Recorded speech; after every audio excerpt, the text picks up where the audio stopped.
கர்த்தருடைய பரிசுத்த நாமத்திற்கு ஸ்தோத்திரம். வெளியேற பெற்ற நேரத்தில் இந்த நாளில் உங்களோடு கூட ஆண்டவருடைய வார்த்தையை பேசுவதில் மிகுந்த மகிழ்ச்சி அடைகிறேன். இன்றைக்கு செய்தியின் தலைப்பு இயேசு நேசிக்கிறார். Jesus loves you. இயேசு நேசிக்கிறார் என்பதற்கு அநேக காரியங்களை வேதத்திலிருந்து நாம பார்க்கலாம். ஆனால் இன்றைக்கு நாம வேதத்திலிருந்து ஒரு பகுதியை நாம தியானிக்க போகிறோம். யோவான் 11ஆம் அதிகாரத்தை இன்றைக்கு நாம தியானிக்க போகிறோம்.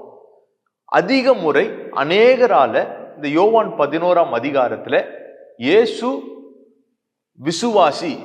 விசுவாசிக்கும் போது நமக்கு என்ன நடப்பது என்பதை நாம் அதிகமாக தியானிப்போம். நீ விசுவாசித்தால் தேவனுடைய மகிமையை காண்பாய், என்னை விசுவாசிக்கிறவன் மரித்தாலும் பிழைப்பான்.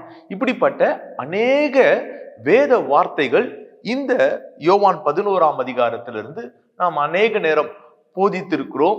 இந்த வார்த்தையை நாம கேட்டு இருக்கிறோம்.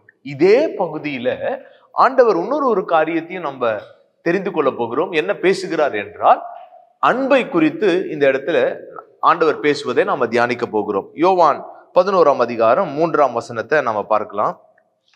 அப்பொழுது அவனுடைய சகோதரிகள், ஆண்டவரே நீர் சிநேகிக்கிறவன் வியாதியா இருக்கிறான். நீர் சிநேகிக்கிறவன், இயேசு சிநேகிக்கிற லாசரு வியாதியாக இருக்கிறான். 5ஆம் வசனத்துல நம்ம பார்க்கலாம். 2வது முறையும் எப்படி இயேசு அன்பா இருக்கிறார் என்பதை நம்ம பார்க்க போகிறோம். இயேசு மார்த்தாளிடத்திலும் அவளுடைய சகோதரியின் இடத்திலும் லாசருவின் இடத்திலும் அன்பா இருந்தார். 3 பேர் இடத்திலும் இந்த குடும்பத்தோட கூட இயேசு அன்பாக இருந்தார் என்பதை நாம தியானிக்கிறோம். இந்த பகுதியில நாம் அதை தான் தியானிக்க போகிறோம். இயேசு நம்மை நேசிக்கிறார், இயேசு நம்ம இடத்துல அன்பா இருக்கிறார்.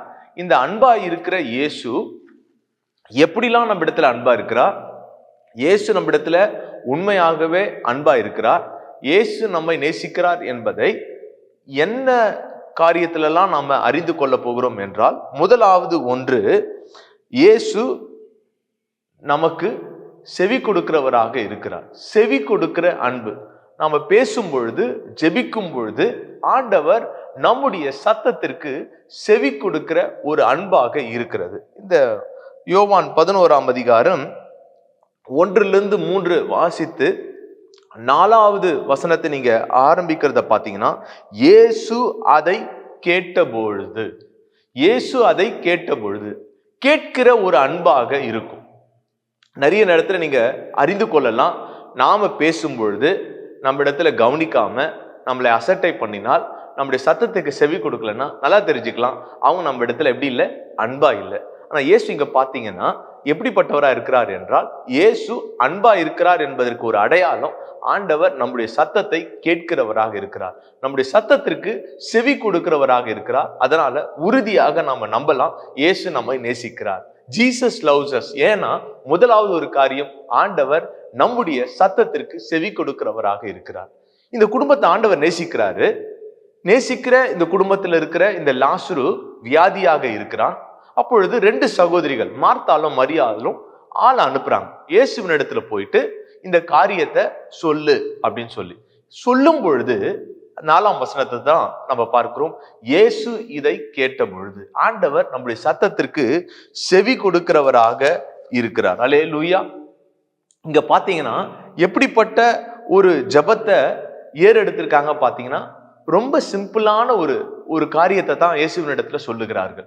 ரொம்ப அதற்காக போராடல, அதை ரொம்ப அழுத்தி மறுபடியும் அவங்க என்ன பண்ணல, ஆண்டவர் இடத்துல போய் கெஞ்சல, ஒரே முறை ஆளை அனுப்பி இந்த ஒரு சூழ்நிலைய இயேசுவின் இடத்துல சொல்லுகிறதை நாம பார்க்கிறோம். அப்ப இதுல இருந்து நாம் என்ன தெரிந்து கொள்கிறோம் என்றால், இந்த மார்த்தாலோ இந்த மரியாலோ நாம ஜெபிக்க போகிறோம், அதற்கு மேலாக கர்த்தர் என்ன திட்டம் வச்சிருக்கிறாரோ, கர்த்தர் என்ன சித்தம் வச்சிருக்கிறாரோ அதன்படி நடக்கிறது தான் அது ரொம்ப பெட்டராக இருக்கும் என்பதை அவங்க அதை விசுவாசிக்கிறத நாம் இதன் மூலமாக அறிந்து கொள்ளலாம். சில நேரத்துல பொதுவாக நாம ஜெபிக்கும் பொழுது, பொதுவாக ஆண்டவரிடத்துல போய் சொல்லும் பொழுது, ஒரு சிறிய ஒரு ஜெபம் தான் அது பெருக்கமான ஒரு ஆசீர்வாதத்தை கொண்டு வருகிறதா இருக்கிறது. நீங்க தனியா இருக்கும் பொழுது உங்க அறையை பூட்டி கொண்டு அநேக மணி நேரங்கள் நீங்க ஜெபம் பண்ணுங்க, ஆனா ஒரு பொதுவான இடத்துல நமக்குன்னு ஒரு ஜபத்தை கொடுக்கும் பொழுது என்ன குறிப்பை கொடுத்தார்களோ நீங்க அதற்காக ஜபம் பண்ணும்போது அதன் மூலமாக கர்த்தர் மகிமைப்படுகிறவரா இருக்கிறார். நீங்க நிறைய வசனிப்பை வச்சு நிறைய காரியத்தை நீங்க பாரத்தோட ஒரே ஒரு காரியத்திற்காக அநேக மணி நேரங்கள் நீங்க பொதுவான இடத்துல ஜபம் பண்ணும்போது என்னன்னா உங்களுக்கு அநேக இடத்துல இருந்து பாராட்டு கிடைக்கும். நல்ல ஒரு ஜப வீரர் அப்படின்னு சொல்லலாம். இந்த அம்மா நல்லா ஜெபிக்கிறாங்களே, இந்த ஐயா நல்லா ஜெபிக்கிறாங்களே அப்படின்னு சொல்லி உங்களை பாராட்டுவாங்க. ஆனா கர்த்தர் அதிலே மகிமைப்படுவாரா, அதிலே கிரியை நடைபெறுமா என்பது ஒரு கேள்வியாக இருக்கும். இங்க பாத்தீங்கன்னா பேதுருவும் யோவானும் பார்த்தீங்கன்னா ஜெப வேலையில ஆண்டவருடைய ஆலயத்துக்கு போறாங்க. சப்பானி ஒருத்தர் என்ன பண்ணுகிறான், ஆண்டவருடைய ஆலயத்துக்கு வெளியே உட்கார்ந்து கொண்டு இருக்கிறான், பிச்சை கேட்டு கொண்டு இருக்கிறான். பிச்சை கேட்டு கொண்டு இருக்கிற இடத்துல பேதுரு என்ன பண்ணுகிறான், என்னிடத்துல வெள்ளியும் இல்ல பொண்ணும் இல்ல, நசரேன் ஆகிய இயேசுவின் நாமத்தினால எழுந்து நட. அவ்வளவுதான், அந்த ஜெபந்தான். கர்த்தர் அங்க பாருங்க ஒரு மகிமையான அற்புதமான அதிசயத்தை அந்த இடத்துல காண செய்திருக்கிறார். அப்ப என்னன்னா அந்த இடத்துல நமக்கான மகிமை அல்ல, கர்த்தர் தான் இதை செய்ய போகிறாரு. அவருடைய நாமத்தை சொல்லி நாம ஜெபிக்கும் பொழுது அந்த இடத்துல கர்த்தருடைய நாமம் மகிமைப்படுகிறதாக இருக்கிறது. இந்த மார்த்தாலும் மரியாலும் அதை தான் செஞ்சிருக்காங்க. அதற்கு பிறகு இன்னும் இயேசு வரலையே, மறுபடியும் வேற ஒருத்தர் ஆளை அனுப்பி அவர் சீக்கிரமா வாங்கன்னு சொல்லலாம். இல்லைன்னா ரெண்டாவது, ஐயோ மிகவும் மோசமான நிலைமையாக லாசருக்கு இருக்கிறது, நாம் இந்த லாசருவையே இயேசுவின் இடத்துல கொண்டு போகலாம் அப்படின்னு ஒரு முயற்சி எடுத்திருக்கலாம். இயேசு வருவது தாமதிப்பதனால வேற ஒரு ஆல்டர்னேட்டாக மருத்துவமனைக்கோ வேற ஒரு தீர்க்கதரிசிக்கிட்டையோ எங்கேயோ போனதை போல நாம இந்த இடத்துல இந்த வசனத்துல நாம தியானிக்கவே இல்லை. இந்த யோவான் 11ஆம் பகுதியில நாம அதை குறித்து தியானிக்கல. ஒரே முறை ஆண்டவர் இடத்துல போய் அவருடைய சமூகத்துல சுருக்கமாக என்ன ஒரு காரியமோ அதை ஆண்டவர் இடத்துல தெரிவித்துட்டு அமைதியாக இருக்கிறார். இது என்னன்னா என் கான்பிடன்ஸ் என் மேல இல்ல, நான் ஆண்டவர் இடத்துல சொல்லி இருக்கிற அந்த செய்தி அவரை நான் நம்பி இருக்கிறதுனால அவர் ஏற்ற நேரத்துல எனக்கு சரியானதை செய்வார் என்கிற ஒரு கான்பிடன்ஸ், ஒரு நம்பிக்கை இருக்கிறதுனால அவங்க அந்த ஜெபத்துல என்ன பண்ணல, போராடல, ஆண்டவருடைய சமூகத்துல வச்சுட்டு ஆண்டவரே என்னுடைய சித்தத்தின்படி என்னுடைய விருப்பத்தின்படி நடப்பதை காட்டிலும் கர்த்தருடைய சித்தத்தின்படி நடக்கும் பொழுது அது மிகவும் மகிமையாக இருக்கும் என்பதை இவர்கள் நம்பினதுனால அவர்கள் அப்படிப்பட்ட ஒரு ஜெபத்தை ஏறெடுக்கிறத நம்ம பார்க்கிறோம்.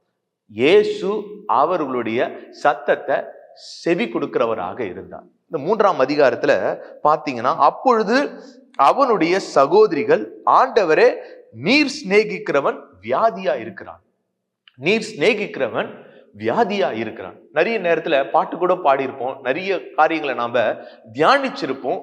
இயேசு வந்த வீட்டுல வியாதியே இல்லை. இங்க பாருங்க, இயேசு நேசிக்கிற லாசரு வியாதியாக இருக்கிறான்.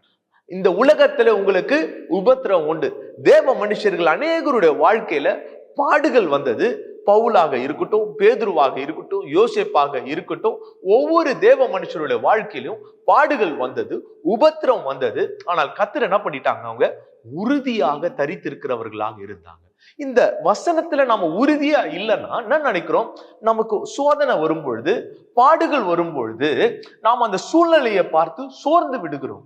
ஆனால் கர்த்தருடைய வசனத்துல நாம உறுதியாக இருந்தா, லாசரு இயேசு சிநேகிக்கிற லாசருவே வியாதியா இருக்கிறான். அப்ப என்னோட வாழ்க்கையில ஆண்டவரே நீங்க என் இடத்துல அன்பா இருக்கிறீங்க, எனக்கு பிரச்சனை வந்தவனையும் போராட்டம் வந்தவன்னு நினைக்கிறோம், இயேசு என் இடத்துல அன்பா இல்லைங்க, மற்றவங்களை நேசிக்கிறாரு, என்னை நேசிக்கல. ஆண்டவர் ஏதோ ஒரு நோக்கத்திற்காக இப்படிப்பட்ட ஒரு சோதனைய, இப்படிப்பட்ட ஒரு போராட்டத்தை கர்த்தர் உங்கள் வாழ்க்கையில அனுமதித்திருக்கிறார். இதை நீங்க ஏற்றுக்கொண்டு கர்த்தரை தூஷிக்காதபடிக்கு கர்த்தரை நாம யோபுவை போல கர்த்தர் கொடுத்தார், கர்த்தர் எடுத்தார், கர்த்தருடைய நாமத்திற்கு ஸ்தோத்திரம் என்று சொல்லுகிறவர்களாக இருக்கும்படியாக கர்த்தர் விரும்புகிறார். அல்லேலூயா, அல்லேலூயா. சங்கீதம் 34:6 வசனத்தை மட்டும் நான் உங்களுக்காக வாசிக்கிறேன். இந்த ஏழை கூப்பிட்டான், கர்த்தர் கேட்டு அவனை அவன் இடுக்கண்களுக்கெல்லாம் நீங்களாக்கி ரட்சித்தார். இந்த ஏழை கூப்பிட்டான், கர்த்தர் கேட்டு. கர்த்தர் கேட்கிறவராக இருக்கிறார். ஏழையாக இருக்கலாம், சிறுமைப்பட்டவனாக இருக்கலாம், நம்முடைய சத்தத்தை அவர் அசட்டை பண்ணாதபடிக்கு அவர் நம்முடைய சத்தத்திற்கு செவி கொடுக்கிறவராக இருக்கிறார். ஹல்லேலூயா. இதுதான் இயேசுவின் அன்பு. இரண்டாவது ஒரு அன்பை நம்ம பார்க்க போகிறோம். அதே யோவான் 11ஆம் அதிகாரம் 4ஆம் வசனத்துல பாருங்க. இந்த செய்தி இயேசுவின் இடத்துல சொன்ன பிறகு இயேசு அதை கேட்ட பொழுது இந்த வியாதி மரணத்துக்கு ஏதுவா இராமல் தேவனுடைய மகிமை விளங்குவதற்கு ஏதுவா இருக்கிறது. தேவனுடைய குமாரனும் அதனால் மகிமைப்படுவார் என்றார். இயேசு மார்த்தாளிடத்திலும் அவருடைய சகோதரியிடத்திலும் லாசருவிடத்திலும் அன்பா இருந்தார். 6ஆம் வசனத்தை பாருங்க. அவன் வியாதியா இருக்கிறதாக அவர் கேள்விப்பட்ட போது தாம் இருந்த இடத்திலே பின்னும் 2 நாள் தங்கினார். 2வது காத்திருக்கிற அன்பு. இன்னும் சொல்லணும்னா தாமதிக்கிற அன்பு. அன்புனா என்ன நினைக்கிறோம்? ஒரு ஆபத்து வந்த பிறகு நமக்காக துடிக்கணும், உடனடியாக நமக்காக செயல்படணும். அதுதான் உண்மையான அன்பு அப்படின்னு நினைக்கிறோம். இந்த பகுதியில நம்ம பார்க்கிறோம் அப்படின்னு பாத்தீங்கன்னா, இயேசு லாசரு வியாதியா இருக்கிறான் என்பதை கேள்விப்பட்ட போது இன்னும் 2 நாள் என்ன பண்ணுகிறாரு? அதே கிராமத்துல தங்கி இருந்தார். 2வது தாமதிக்கிற அன்பு. இந்த தாமதிக்கும் போது எப்படி அதுல அன்பு இருக்கும்? இப்படிப்பட்ட ஒரு ஆபத்தான ஒரு செய்தியை கேட்டபோது காத்திருக்கிற அன்பு. இந்த காத்திருக்கிற அன்பை தான் நாம இந்த 6ஆம் வசனத்துல நாம பார்க்கிறவர்களாக இருக்கிறோம்.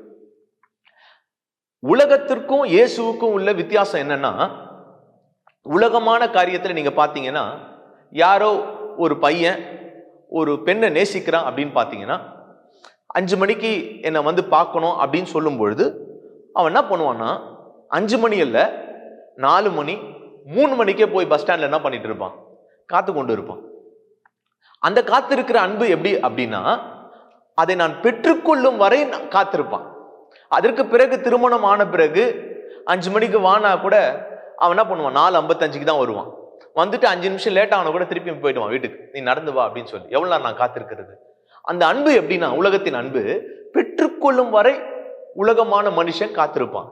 ஆனா இயேசுவின் அன்பு எப்படின்னா, நமக்கு கொடுக்கும்படியாக அவர் தாமதிக்கிறார். அதை விலையேற பெற்றதாக மகிமையாக செய்யும்படியாக அவர் காத்திருக்கிறார். உலகத்துக்கும் இயேசுவுக்கும் உள்ள வித்தியாசம், இயேசு நமக்கு கொடுக்கும்படியாக அவர் காத்திருக்கிறார். ஆண்டவர் விசேஷித்தமான மகிமையான காரியத்தை நமக்கு தரும்படியாக இயேசு காத்திருக்கிறார். அல்லேலூயா, அல்லேலூயா. இந்த இடத்துல ஆண்டவரை நாம புரிந்து கொள்ளணும். ஆண்டவரை நீங்க எனக்கு உடனடியாக ரியாக்ட் பண்ணலன்னா, என் சூழ்நிலையில ஆபத்தான நேரத்துல நீங்க என் இடத்துல உடனடியாக செயல்படலைன்னா, ஆண்டவர் என்னை நேசிக்கல, ஆண்டவர் என்னை கைவிட்டாரு அப்படின்னு சொல்லாதபடிக்கு இதிலும் பெரிதானவைகளை கர்த்தர் எனக்கு செய்ய போகிறார். என்னுடைய நேரத்துல இல்லாம அவருடைய நேரத்துல நடக்கும் பொழுது அது ஏற்றதாக இருக்கும், அது மகிமையாக இருக்கும் என்பதை நாம அறிந்து கொள்ளுகிறவர்களாக இருக்கும். இயேசு நேசிக்கிறார். Jesus loves us. இது எப்படின்னா, முதலாவது ஆண்டவர் நம்முடைய சத்தத்தை கேட்கிறவராக இருக்கிறார். நம்முடைய சத்தத்தை அசட்டை பண்ணவே மாட்டார். அதனால்தான் நீங்க கர்த்தரை நான் எக்காலத்திலும் ஸ்தோத்தரிப்பேன். முதலாவது நாம ஆண்டவர் அறிந்து கொள்ளணும், ஆண்டவர் நம்முடைய சத்தத்தை கேட்பாரு. 2வது தாமதிக்கிற அன்பு. தாமதித்தாலும் அவர் ஒருபோதும் நம்மை கைவிடுவதில்லை. அவர் நமக்கு சீக்கிரமாக சரியான நேரத்துல வந்து நம்மை விடுவிக்கிறவராக இருப்பார். எல்லா கண்களை மூடி நம்ம ஜெபிக்கலாமா? இயேசுவே, எங்களுக்காக ஜீவ பலியாக ஒப்பு கொடுக்கும்படியாக எங்களை தேடி வந்தீரப்பா. எங்களையே ஆண்டவரே ரட்சிக்கும்படியாக, பாவத்திலிருந்து மீட்கும்படியாக உண்மையே எங்களுக்காக கொடுத்தீரப்பா. ரத்தம் சிந்தினீரே ஆண்டவரே, பலியானீரே, மரித்தீரே சுவாமி, 3ஆம் நாளில உயிர்த்தெழுந்தவரே ஆண்டவரே, உம்மை நாங்கள் நேசிக்கிறோம் அப்பா. உம்மிடத்துல நாங்கள் அன்பு கூறுவோம் சுவாமி. ஆண்டவர், இதிலும் பெரிதானவைகள் ஒன்றும் இல்லப்பா. இதை நாங்கள் அறிந்து கொள்ள கர்த்தர் எங்களுக்கு கிருபை செய்ததற்காக நன்றி செலுத்துகிறோம் ஆண்டவரே. நீர் எங்களுடைய சத்தத்தை கேட்கிறீர் ஆண்டவரே. ஏழையின் சத்தத்தை கேட்கிறீர் ஆண்டவரே. சிறுமைப்பட்டவர்களும் உடைந்து இருக்கிறவர்களுடைய சத்தத்தை கேட்கிறவரே, உமக்கு நன்றி சுவாமி. ஆண்டவரே, 2வதாக ஆண்டவரே, தாமதிக்கிற அன்பு ஆண்டவரே. அந்த தாமதிக்கிற ஒரு காரியம் ஆண்டவரே, அது நிச்சயமாகவே ஆண்டவரே எங்களை களைத்து போக பண்ணாது ஆண்டவரே. அது ஏற்ற வேலையில எங்களை பெருக செய்யும் ஆண்டவரே. ஏற்ற வேலையில ஆண்டவரே உயர்த்தும்படியாக நீ செயல்பட்டு கொண்டிருக்கிறீர் ஆண்டவரே.